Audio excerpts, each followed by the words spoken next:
Again, Mission to Recovery, episode 3, recording of the podcast. Thanks for joining. Here we go.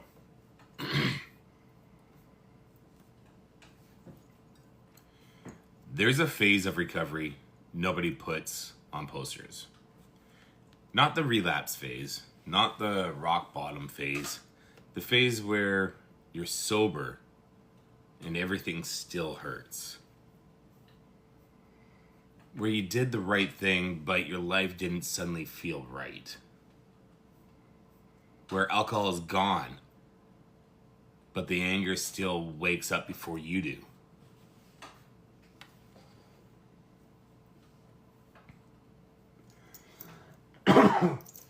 Where the chaos stops, but the consequences pull up a chair and sit with you.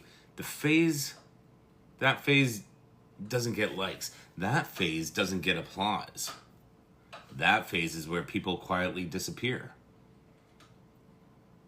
And that phase has a name. It's called the fire. And most people don't relapse because they miss drinking.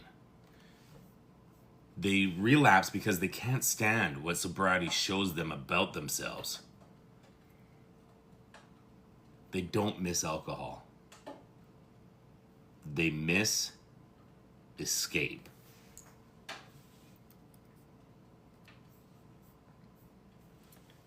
I didn't rise after the fire. I rose because I stayed in it long enough to let it burn the bullshit away. If you're sober right now and miserable, if you're doing everything right and still feel hollow, if you're wondering why quitting didn't magically turn you into the man you thought you'd be, this episode is for you. Don't leave the fire yet. Let it finish its work. Welcome back to Mission to Recovery. Episode 1 was the damage, the storm I became, and the people who had to survive me. Episode 2 was the mirror, the moment I saw myself sober and didn't recognize the man staring back. Episode 3, this is what came next. The burn, the lonely part, the phase where you don't get credit for changing and you don't get sympathy for who you used to be, just responsibility.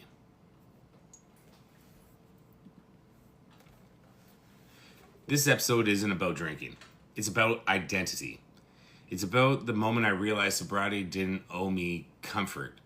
It demanded character. And character is forged, not gifted. After I quit drinking, I thought the hardest part was over.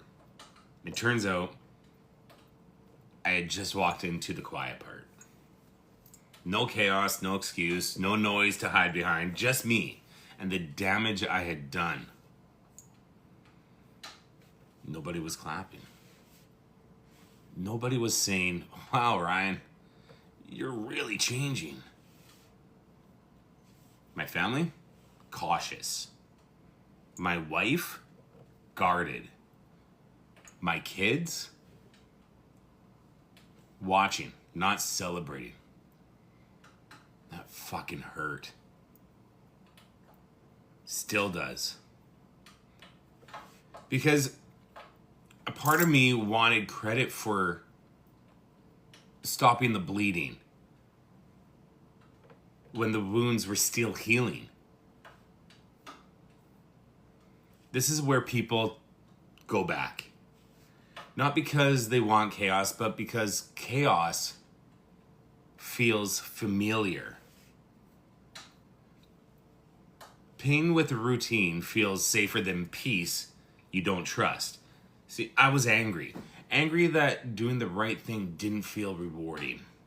Angry that trust wasn't automatic. Angry that I had to live with who I'd been while trying to become someone better. And here's the truth that I had to face. Alcohol wasn't the hardest thing I quit. avoidance was.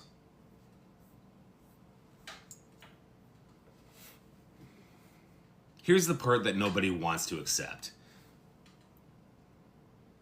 You can't become who you're meant to be without destroying who you used to survive as.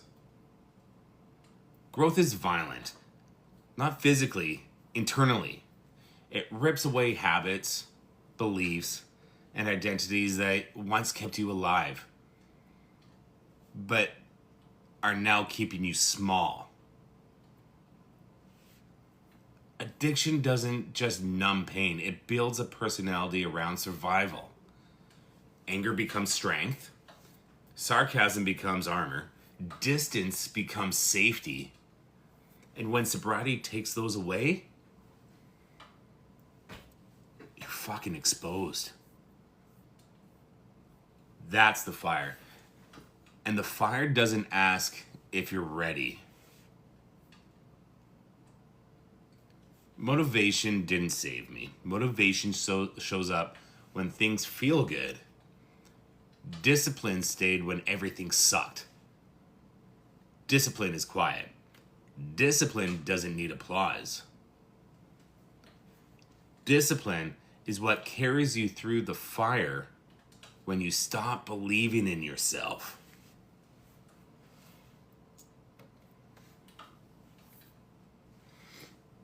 There was a moment, not dramatic, where I stopped asking for relief. I stopped saying, I deserve a break. And started saying, I deserve integrity. I didn't become softer. I became steadier. I chose routines over reactions, silence over sarcasm, structure over chaos. And what terrified the old version of me, because chaos was how he survived,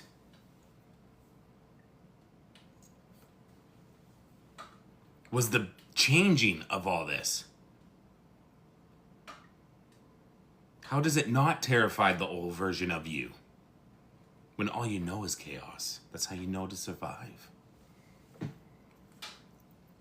This is where the rise begins. Not with confidence, with consistency.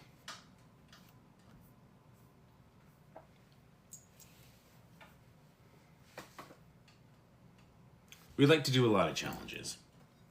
I mean, up until this point, our whole life has been a challenge. We just didn't realize it. We thought this was the norm. Living in discomfort was normal. Being angry was normal. Being sarcastic was normal. You want to talk about challenges? Live in that. Make that your norm. So every week, why not challenge yourself a little bit more in sobriety? Your challenge this week isn't comfortable.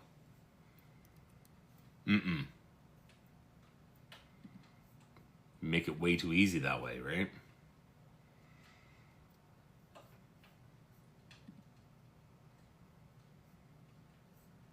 You can't have a comfortable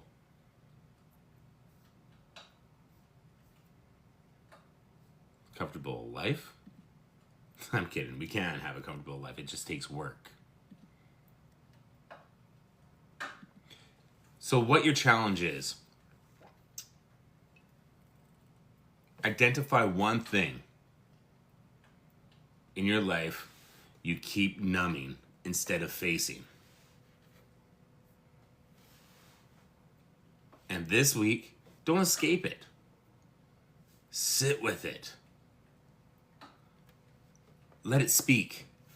Let it marinate. Because what you avoid owns you. And what you face frees you.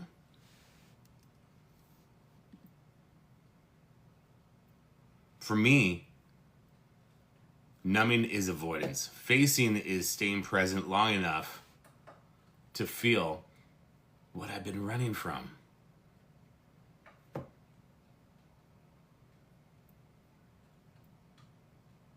When I say keep numbing instead of facing, what I really mean is this. Like, I'm avoiding the discomfort that comes with being present.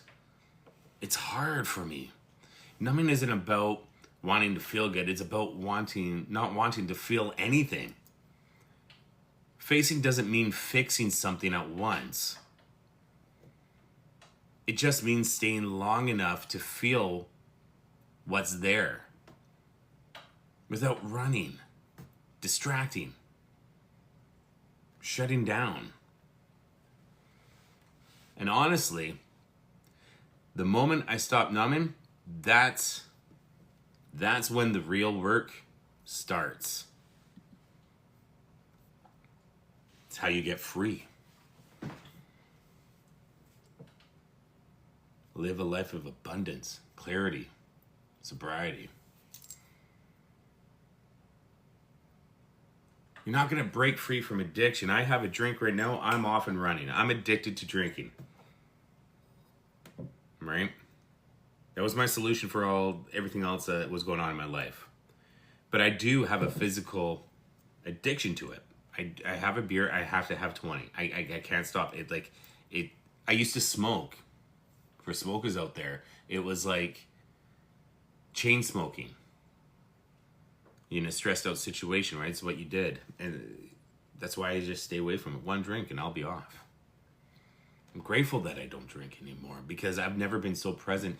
I've played with my kids more than I ever have, and it's sad to say, but it's true.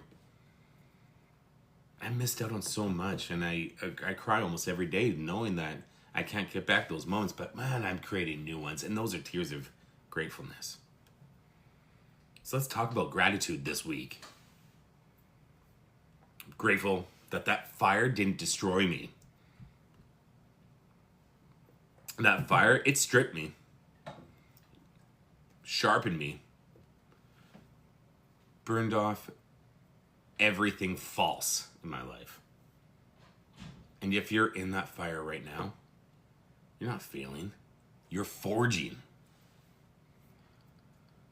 What comes out the other side doesn't need alcohol. It doesn't need validation. It doesn't need permission.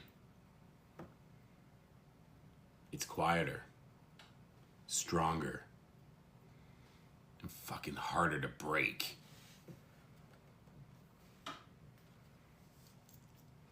Stay sober. Stay dangerous. This is Mission to Recovery.